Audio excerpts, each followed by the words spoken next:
intanto complimenti per la vittoria, un secondo tempo in cui si è rischiato qualcosa. Sì, ci siamo un po' passati perché avevamo un po' di paura dell'avversario, ci siamo un po' intimoriti, però nel secondo tempo abbiamo avuto anche tre opportunità per arrotondare il risultato, due con Aliu e uno con Callegara.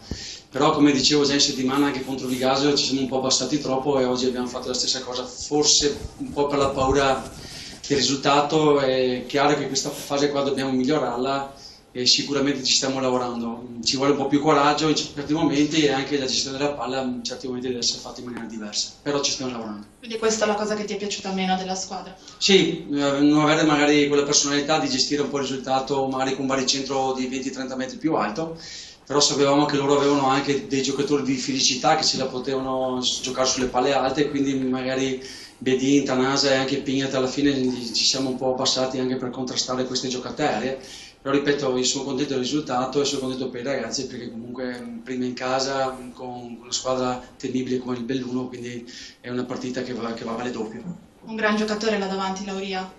Sì, un ragazzo straordinario, oltre che essere un giocatore in campo, è anche un ragazzo straordinario fuori dal campo, ci sta trasmettendo quella voglia, quell'entusiasmo e ci sta portando a casa dei punti importanti. Speriamo che continui con questo passo.